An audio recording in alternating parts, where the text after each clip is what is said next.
السلام عليكم ورحمة الله وبركاته.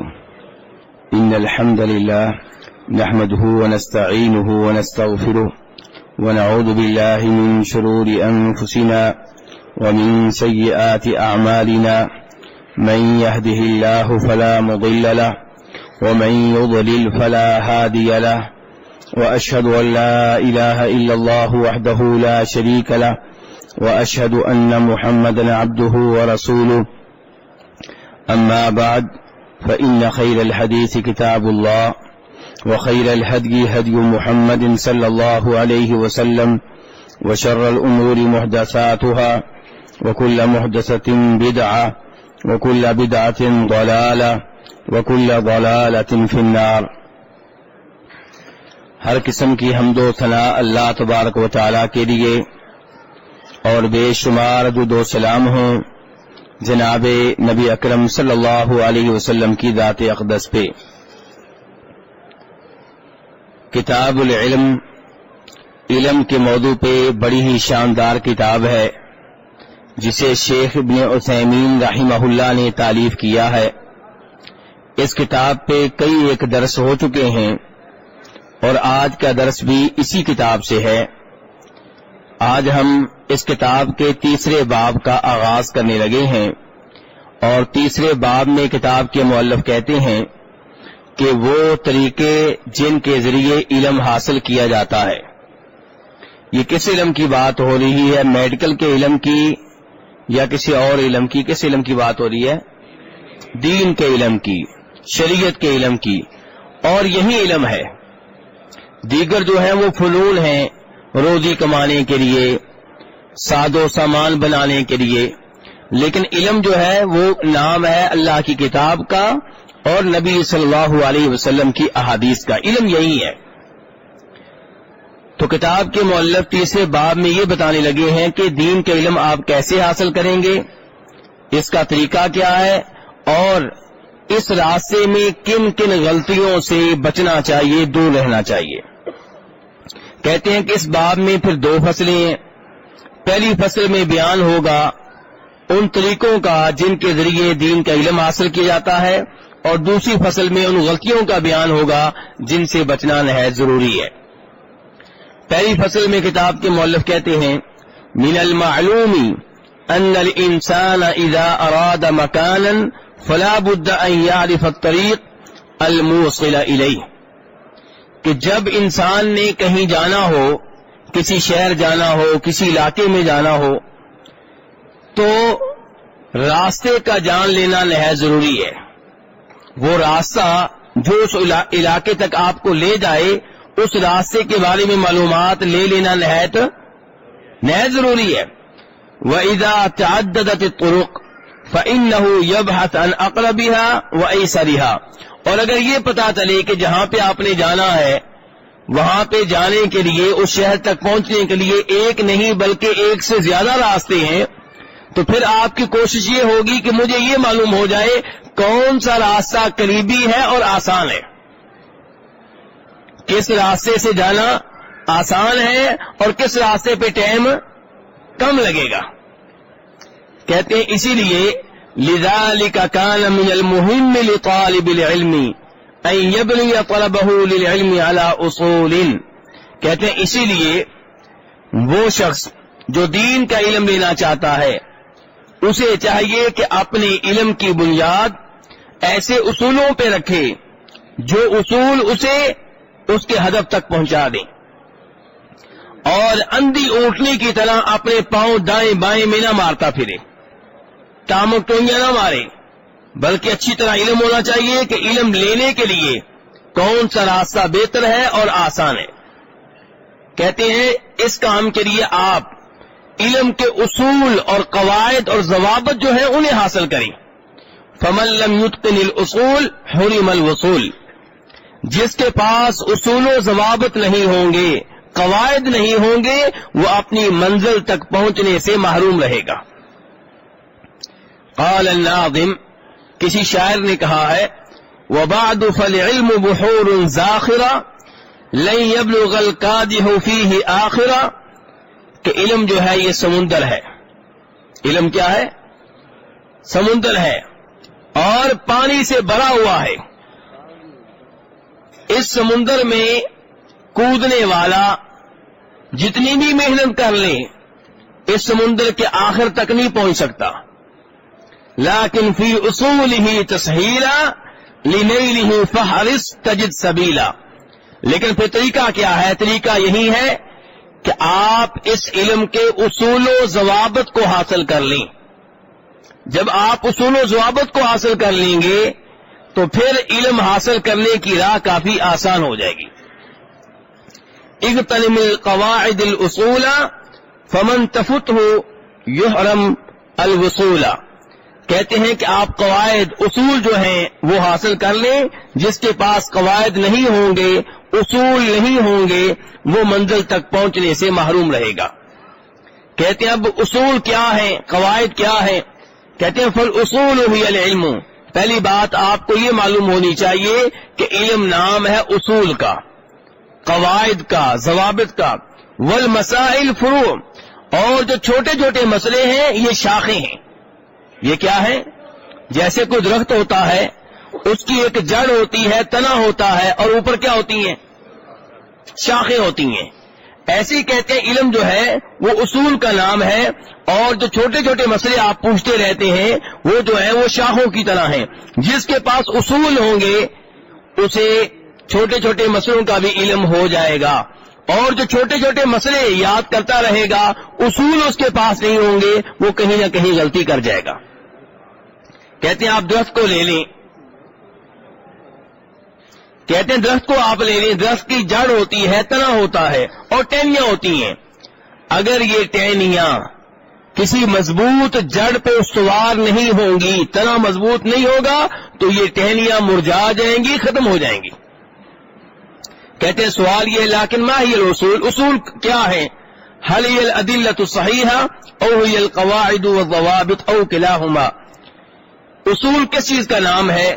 کیا یہ قرآن و حدیث کے دلائل کا نام ہے، یا اصول و ضوابط کا نام ہے؟ کس چیز کا نام اصول ہے، یا دونوں کا نام ہے؟ تو جواب یہ ہے الاصول ہی ادلۃ الکتاب والسنہ. اصول نام ہے کتاب و سنت کے دلائل کا. کتاب کے مؤلف نے بار بار کہا دین کے علم چاہتے ہیں تو آپ کے پاس کیا ہونے چاہیے؟ اصول ہونے چاہیے. اب اصول کس چیز کا نام ہے؟ کیا کہہ رہے ہیں؟ کتاب و سنت کے دلائل کا. لیکن عام طور پہ لوگ کیسے علم لیتے ہیں؟ جی اس مسئلے میں فلاں عالم دین نے یہ کہا ہے، فلاں عالم دین نے یہ کہا ہے، فلاں عالم دین نے یہ کہا. اصول کا پتہ نہیں ہے اس عالم دین نے کون سی دلیل کے اوپر اعتماد کیا ہے، کون سی آیت ہے جو اس مسئلہ میں فیصلہ کن حیثیت رکھتی ہے. تو علماء کلام کے اقوال یاد کر لینا یہ کافی نہیں ہے. آپ کو اصول کا علم ہونا چاہیے، کتاب و سنت کے دلائل کا علم ہونا چاہیے. کہتے ہیں دوسرے نمبر پہ وہ قواعد اور وہ ضوابط آپ کے پاس ہونے چاہیے جن کو کتاب و سنت سے اخذ کیا گیا ہے، لیا گیا ہے. ایسے اصول، ایسے قواعد بھی آپ کو معلوم ہونے چاہیے جنہیں کہاں سے لیا گیا ہے؟ جی کتاب و سنت سے لیا گیا ہے، وہاں سے اخذ کیا گیا ہے. وَهَذِهِ مِنْ أَهَمِّ مَا يَكُونُ لِطَالِبِ الْعِلْمِ. یہ چیزیں طالب علم کے لیے نہایت ضروری ہیں. کون سی چیزیں بھائی صاحب؟ کون سی بلا؟ کتاب و سنت کے دلائل یعنی کہ آیتیں اور حدیثیں، اور دوسرے نمبر پہ وہ قواعد جنہیں کتاب و سنت سے اخذ کیا گیا ہے. یہ دو چیزیں طالب علم کے لیے نہایت ضروری ہیں.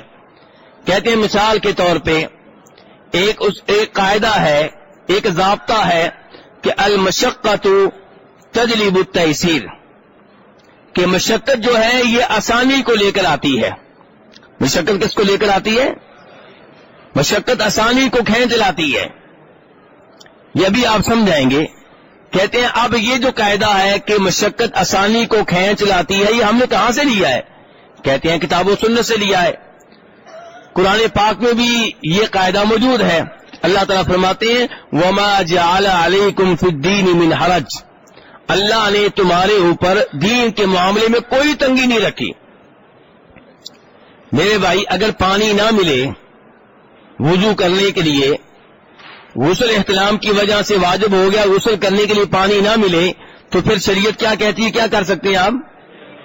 یہ اسی قاعدے کا نتیجہ ہے کہ مشقت جو ہے یہ آسانی لے کر آتی ہے. جب آپ پھنس گئے ہیں اب شریعت آسانی پیدا کرے گی. یہ قاعدہ ہے. آپ کھڑے ہو کر نماز نہیں پڑھ سکتے، اب بیٹھ کر آپ پڑھ سکتے ہیں. تو یہ ہے القاعدہ کہ مشقت جو ہے وہ آسانی کو کھینچ لاتی ہے. کہتے ہیں اللہ تعالی نے قرآن میں کہا ہے کہ اللہ نے دین میں کوئی تنگی نہیں رکھی. اور نبی صلی اللہ علیہ وسلم کی حدیث ہے، آپ نے جناب عمران بن حسین سے کہا تھا. کس سے کہا تھا؟ عمران بن حسین کون ہے جی؟ صحابی ہے. انہیں بواسیر تھی. نبی علیہ السلام سے بات کی کہ مجھے بواسیر ہے تو میں نماز کا کیا کروں؟ تو آپ نے کہا تھا صلی قائما، نماز پڑھو کھڑے ہو کر. فإن لم تستطع فقاعدا، کھڑے ہو کر نماز پڑھنے کی طاقت نہیں رکھتے تو بیٹھ کر پڑھ لو. فإن لم تستطع فعلى جنب، اور اگر بیٹھ کر نماز پڑھنے کی استطاعت نہیں ہے تو پہلو کی جانب لیٹ کر پڑھ لو. تو اس حدیث سے بھی پتا چلا کہ یہ قاعدہ، یہ ضابطہ بالکل ٹھیک ہے. اور نبی علیہ السلام کی ایک اور حدیث ہے، اذا امرتکم بامر فاتوا منہ ما استطعتم، جب میں تمہیں کوئی آرڈر دوں تو اس پہ اپنی طاقت کے مطابق عمل کرو. کیسے عمل کرو؟ نبی صلی اللہ علیہ وسلم نے جب یہ بیان کیا تھا کہ اے لوگو، اللہ نے تمہارے اوپر حج فرض کر دیا ہے. اللہ نے تمہارے اوپر کیا فرض کر دیا ہے؟ حج. یہ بخاری کی حدیث ہے. تو ایک صحابی کہنے لگے اللہ کے رسول صلی اللہ علیہ وسلم، آپ نے یہ تو بتا دیا کہ حج فرض ہے، اب یہ بتا دیں کہ حج زندگی میں ایک بار فرض ہے کہ ہر سال فرض ہے؟ آپ نے کیا کہا تھا کہ حج، تو اس سے کیا پتہ لگ رہا ہے کہ ایک بار کہ ہر سال؟ جب آپ نے نہیں کہا ہر سال، اس کا مطلب ہے کہ ایک بار. لیکن وہ صحابی اصرار کر رہے ہیں کہ آپ بتائیں کہ ہر سال کہ ایک بار. آپ خاموش رہے. صحابی نے پھر سوال کیا کہ کیا یہ ہر سال فرض ہے؟ آپ پھر خاموش رہے. صحابی نے تیسری بار سوال کیا کیا حج کرنا ہر سال فرض ہے؟ تو پھر آپ نے کہا کہ یہ زندگی میں ایک بار فرض ہے، اور تم بار بار کہہ رہے تھے کہ کیا ہر سال فرض ہے. اگر میں کہہ دیتا کہ ہر سال فرض ہے تو تمہارے اوپر واجب ہو جاتا کہ ہر سال حج کرو، اور تم اس کی طاقت نہیں رکھتے. جب میں تمہیں کسی کام کا حکم دوں تو اس پہ اپنی طاقت کے مطابق عمل کیا کرو، اور جس چیز سے میں روک دوں اس سے دور رہا کرو. یہاں پہ ایک فرق ذرا نوٹ کیجئے گا، ذرا اگر آپ کی توجہ میرے ساتھ ہے تو. کیوں یہ سب توجہ میرے ساتھ ہے؟ غور کیجئے گا. آپ کیا کہہ رہے ہیں؟ جب میں تمہیں کسی چیز کا حکم دوں تو اپنی طاقت کے مطابق اس پہ عمل کیا کرو، اور جب میں کسی چیز سے روک دوں تو اس سے دور رہا کرو. یہاں پہ کیا نوٹ کر رہے ہیں آپ جی؟ جی ہاں، یہ حاجی صاحب سمجھ گئے کہ جب آپ آرڈر دیں، کسی چیز کو واجب قرار دیں، فرض قرار دیں، تو آپ ہی ہر ممکن کوشش کریں کہ میں نے اس پہ عمل کرنا ہے. لیکن جب آپ کسی چیز سے روک دیں، وہاں یہ نہیں کہا کہ طاقت کے مطابق رکو، نہیں، وہاں دور رہنا ہے. جب آپ آرڈر دیں تو آپ کے آرڈر پہ عمل کرنا اپنی طاقت کے بولیے مطابق، اور جب آپ کسی چیز سے روک دیں تو وہاں یہ نہیں کہا طاقت کے مطابق، وہاں کیا بس دور رہنا ہے. دیکھیں، آپ نے حکم دیا ہے کہ رمضان کے روزے رکھنے ہیں، یہ طاقت کے مطابق رکھنے ہیں. اگر آپ 30 کے 30 روزے رکھ سکتے ہیں 30 کے 30 رکھیں. اور اگر آپ مریض ہیں، ڈاکٹر نے کہا ہے کہ اگر آپ نے مسلسل روزے رکھے تو آپ کی بیماری میں اضافہ ہو جائے گا، فوت ہونے کا خطرہ ہے، تو آپ 2 دن رکھیں، 1 دن لاگا کریں. تو آپ ڈاکٹر کی رائے پہ عمل کریں. اگر وہ سمجھدار ہے، امانت دار ہے، قابل اعتبار ہے، آپ 2 دن رکھیں، 1 دن لاگا کر لیں. اب رمضان کے 20 روزے آپ رمضان میں رکھ لیں گے، باقی 10 بعد میں رکھ لیں، طاقت کے مطابق، طاقت کے. اور اگر ڈاکٹر یہ کہیں کہ آپ کو 1 روزہ بھی رکھنے کی اجازت نہیں ہے، روزہ رکھیں گے تو مرنے کا خطرہ ہے، تو پھر آپ 1 روزہ بھی نہ رکھیں، فدیہ ادا کر دیں، طاقت کے مطابق عمل کریں. لیکن جس چیز سے آپ روک دیں، آپ نے کہا شراب نہیں پینی، تو اب کیا طاقت کے مطابق نہیں پینی؟ یہاں طاقت کی ضرورت ہی نہیں ہے، نہیں پینی، بات ختم۔ شریعت نے کہا ہے کہ اپنی چادر وغیرہ کو ٹخنے سے اوپر رکھو، ہاں جی طاقت کے مطابق، ہاں جی طاقت کی ضرورت نہیں ہے، طاقت لگانا پڑے گی نیچے کرنے کے لیے، کپڑا زیادہ خریدنا پڑے گا، ایسے ہے کہ نہیں ہے؟ اوپر رکھنے کے لیے کسی طاقت کی ضرورت نہیں ہے۔ شریعت نے کہا داڑھی چھوڑ دو، ہاں جی یہاں طاقت لگانا پڑے گی، داڑھی موڑنے کے لیے طاقت لگانا پڑے گی، چھوڑنے کے لیے نہیں، ایسا ہے کہ نہیں ہے؟ یہاں آپ نے کہا داڑھی کو چھوڑ دو، طاقت کے مطابق عمل کریں، ہاں جی داڑھی چھوڑنے کے لیے کسی زور کی ضرورت ہے جی، کسی ٹائم کی، کسی پیسے کی؟ داڑھی چھوڑنے کے لیے کوئی پیسہ نہیں لگانا پڑے گا، البتہ آپ کی حکم کی خلاف ورزی کرنے کے لیے ٹائم لگانا پڑے گا، اسرا خریدنا پڑے گا، شیشے کے سامنے بیٹھنا پڑے گا، اور اپنا چہرہ کبھی زخمی بھی ہو سکتا ہے، یعنی کہ آپ کی حکم کی خلاف ورزی کرنے میں ٹھیک ٹھاک ٹائم لگے گا، پیسہ بھی لگے گا، محنت لگے گی، اور آپ کے حکم پہ عمل کرنے میں کوئی محنت نہیں لگے گی۔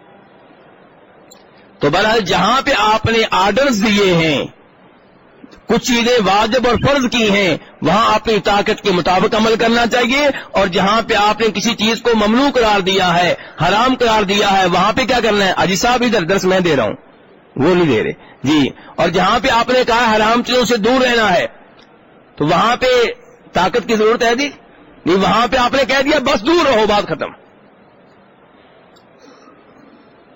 تو اب اصول کیا ملا کہ مشقت جو ہے یہ آسانی کو کھینچ لاتی ہے، مشقت کے نتیجے میں آسانی پیدا ہوتی ہے۔